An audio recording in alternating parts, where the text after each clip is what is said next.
Olá pessoal, aqui é o professor Paulo Abadi e nessa sessão nós vamos aprender como se faz para iniciar um processo no SEI, o Sistema Eletrônico de Informações, e vamos aprender como é que se abre e como é que se exclui um processo também.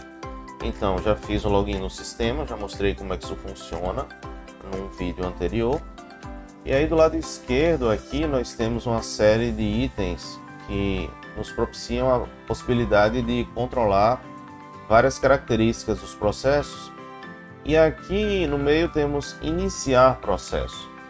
Nessa tela principal podemos ter uma série de opções sobre o controle dos processos, para enviar o processo para outra pessoa, para adicionar um bloco, para sobrestar, para acompanhamento especial, para uma série de operações. Aqui do lado esquerdo temos os processos recebidos, aqui do lado direito os processos gerados, com uma série de informações indicando o que é que há dentro de cada um desses processos. Então, vou fazer um pedido para minha unidade, vou iniciar um processo, eu venho aqui no menu, localizo o item iniciar processo, clico nele e ele me leva para essa tela onde eu consigo escolher qual tipo do processo que vai ser iniciado. Então, só para mostrar um detalhe do lado direito do browser, aqui nessa etapa vamos escolher qual o tipo do processo que vai ser gerado. Toda vez que um processo novo é criado no SEI, é necessário escolher o tipo basicamente vai descrever qual o pedido que você está fazendo com aquele processo ou qual a solicitação. Então, imagina que eu quero fazer um processo para, sei lá, incluir algum tipo de relatório. Eu consigo digitar o tipo do processo e vai haver uma filtragem no sistema entre os tipos de processo mais usados naquela unidade, aqueles tipos que são mais comuns. Então, fiz a busca por relatório, não encontrei. Imagina que eu quero, sei lá, incluir dependentes. Clico aqui em inclusão de dependentes, um processo novo vai ser gerado. Normalmente nós deixamos o protocolo como automático, um número novo vai ser gerado. O tipo do processo já vem preenchido. Se eu tiver alguma especificação que me ajude a identificar o processo, eu posso digitar aqui. Se eu quiser inserir a classificação por assuntos, é importante porque ajuda a gente a filtrar e ajuda a gente a organizar corretamente os processos. Quer dizer, a gente vai dizer a finalidade, né, para que esse processo foi criado. Então, poderia, por exemplo, remover aqui, deixar simplesmente dependentes, inclusão e exclusão. Se houver interessados, eu posso incluir aqui, digito o início do nome da pessoa interessado, vai ser incluído. Se eu quiser colocar observações que vão ser visíveis apenas por esta unidade, então consigo digitar aqui. Essas observações podem inclusive ser removidas quando o processo é enviado para outro local. E o nível de acesso, que junto com o tipo de processo e a especificação são as informações mais importantes. Normalmente, o padrão é que os processos sejam públicos. A grande maioria dos processos do serviço público vai ser gerado com esse tipo de padrão. Em alguns casos particulares, a gente consegue gerar com restrito, quando é, por exemplo, informação pessoal. Em alguns casos, dá para restringir, mas o padrão é que todos os processos sejam públicos, até por uma questão de transparência. E aí, bom, definir os parâmetros do processo, vem aqui, salvar. E aí o SEI reclama, informe o interessado. Puxa vida. Vamos lá. Será que ele me encontra? Opa, encontrou. Interessado. Salvar. Quando nós não concluímos todos os dados que são necessários, o sistema realmente reclama e exige que todos os dados sejam preenchidos para que o processo possa ser criado. Pronto, criamos o nosso primeiro processo. Nesta tela tem todas as ferramentas que são importantes para a manipulação do processo. O processo basicamente vai ser visto como uma listagem de documentos, uma grande coleção de documentos. E as operações mais comuns que eu vou fazer aqui vão ser inserir documentos, inserir no acompanhamento especial e enviar para outra unidade. Isso pensando do ponto de vista de quem abre o processo. Pensando do ponto de vista de quem recebe e toma uma ação em cima do processo, nós vamos ver mais para frente. É outro papel.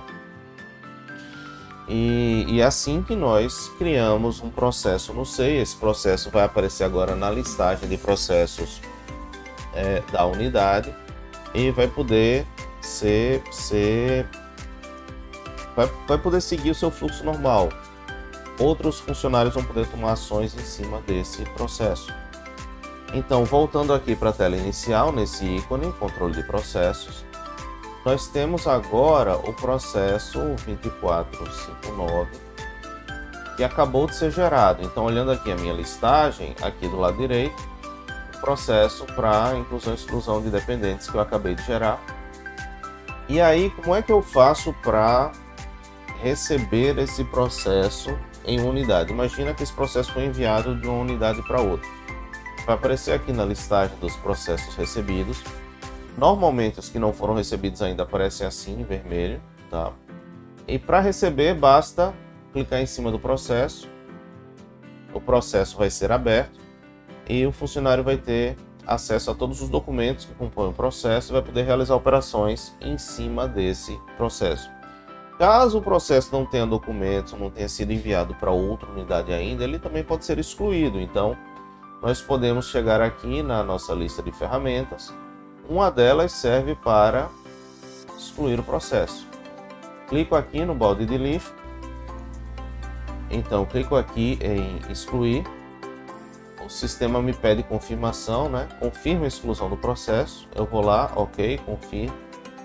E dado que meu processo não tem documento algum, não foi enviado para outra unidade, não começou a ser tramitado, ele pode ser excluído, foi eliminado do sistema.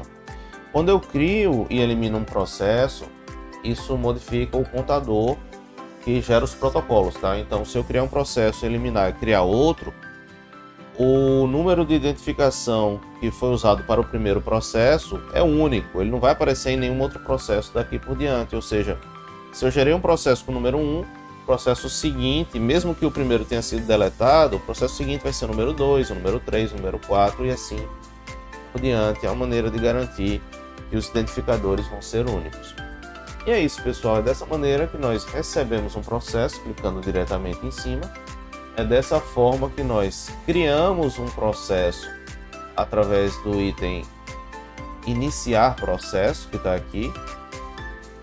Um detalhe que eu não expliquei: se o tipo do processo não aparece do lado de cá, nós podemos clicar nesse botão verde. Só um momentinho. Para simplificar a visualização dos detalhes, nós podemos clicar nesse botão verde e aí todos os tipos de processo vão aparecer nesse relatório. Eu posso simplesmente escolher os processos clicando em cima, ou eu posso indicar aqui o número do processo, o tipo do processo. E agora, o tipo de relatório que eu tentei da última vez e não consegui, aparece para mim. Então eu consigo clicar no tipo do processo, um processo para envio de relatório vai ser criado, e dessa maneira eu tenho acesso aos vários tipos de processos que estão disponíveis para mim no sistema, e dependendo da unidade, tipos diferentes vão ser cadastrados, porque cada tipo de processo reflete um pedido diferente que a unidade vai ter que atender. Então, se você tentar iniciar o processo e não conseguir enxergar o processo, clica no mais verde, vem aqui em iniciar,